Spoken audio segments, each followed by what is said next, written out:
because people do not understand the concept of reciprocity in the circle of life. The Lion King already told you everything you needed to know about economics. Mm-hmm. And y'all act like y'all ain't ever watched The Lion King. We all seen it 1,001 times. That's my favorite childhood movie. Okay, Simba's job was to be the overhead, the seer of his land being replenished and cycled through properly the way that the system was built. But because Simba allowed someone else with a scarcity mindset to come and invade his territory, he thus left the Pride Lands. And once he left the Pride Lands, everything in his home vicinity, okay, dried up. Everything dried up. That means when women don't buy wigs and weaves no more, when women don't buy eyelashes no more, when women ain't buying things in the home no more, that's a problem. It is. That's a problem. That is a problem. Okay? When women are not doing as many beauty services, that is a problem. It is a problem. But men sat back and said, why they wear wigs? Why they wear lashes? Why they wear dresses? Why they want to get a new pot? Why they need that? We don't need a new this. We don't need a new that. Oh my effing gosh, that ish drives me crazy. And men be like, women are gold diggers. No, women are replenishing the earth and therefore the land and therefore the economy. Hello. When Nala came back to Simba and she said, Simba, Scar took over the Pride Lands. And he's like, what? Because that's his shit. Okay? And when you care about your shit in your land, you gonna do whatever it fucking takes to get that shit back right. Girl. So here comes Simba. And he like, this is not my land. This is not my land the way I know I seen it. The way I know its potential and the highest point, the highest climax that it was. This looked like some other shit. So he said, oh, no. So he let the person who came up to them with the scarcity mindset, he went to go face the scarcity motherfucker. That's who was really sad. That's who was really fearful. Who are caging things when you're not spending your money, when you're like, save a dollar, save a dollar, save a dollar, save a dollar. You are dying out the land. You are drying out the land. Yes. You're not being fruitful or multiplying. Because if you dry out the land, how are people going to be able to produce crops? Hello? How is there going to be real agriculture? There's not. And that's why everybody's sitting up here talking about the food ain't real. Because y'all sat up here, look. They already laying off folks. Girl. Okay? They already laying off folks. And y'all sat up here and said, don't spend your money. We don't spend your money. The Target people, we're not spending our money at Target. We ain't da-da-da. It's not about Target. See beyond the scope. See beyond the scope. See the plot. Girl. The plot is to take your knowledge to be fruitful and multiply. Not the children. Not the children. Not the children. It is your knowledge. It is your wisdom. It is your talent. It is your gifting. The things that you know and you serve it on to other people. So thus, they can take that knowledge. Remember, it used to be mentorship. Remember? Y'all don't remember this. See, this the thing. I grew up in after school programs. Okay?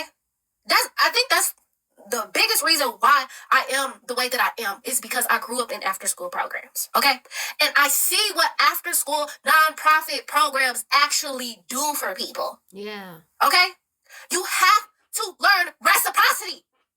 If you want the economy to get back to what the fuck it need to be, you have to learn reciprocity.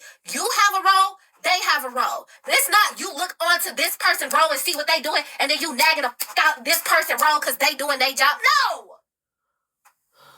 Then you are instilling fear onto that person, so then that person doesn't do what they're supposed to do. And then when you just making everybody lose out on their job, everybody like, save the dollar, save the dollar. No, you spend your dollar. You spend your dollar. There's a verse in the Bible, okay? There's 3 men. One has a small lump sum, one has a medium lump sum, and then the other one has a large lump sum. The one with the large lump sum made plentiful. The one with the medium lump sum made a great deal. But the one with the small lump sum, he just saved it. He just cage birded it. Okay. So anyways, when they say you supposed to go out and multiply and replenish the earth, that does not mean children. Stop that. That does not mean children. It means to take your wisdom, your teaching, and your knowledge of however you know how to make the world more plentiful, and you teach those teachings onto someone else, and thus the generations can be multiplied and fruitful with the wisdom and the real true teachings of how to serve God's people. So you take your gifts, your talents, and you serve them on to others, so thus they know how to have their talents and their skills and their abilities and showcase that onto everyone else. That is why I'm a digital design coach for YouTube and e-commerce. Because you take your skills, you take your knowledge, you take whatever you originally were designed to do, and you showcase that and you teach on to other people. You serve God's people with your skills, your talents, your abilities.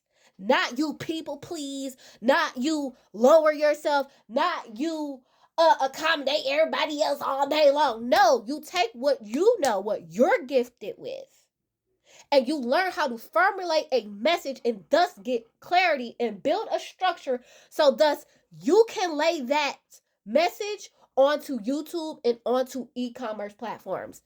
That you make digital products, and I have an e-commerce builder workshop for people who need to put their first digital product up and they have no idea how to do it. They're not tech savvy. They're getting over the technical hesitation of it all. They got an idea. They wrote out the idea. They wrote out either their PDF, their checklist, or however, whatever you're trying to sell, but you don't know how to put it up on the web so that people can get in their emails, and thus you can distribute your message across online platforms. That's what I have that e-commerce builder workshop for. You make the world plentiful by your knowledge. What they say, knowledge is power.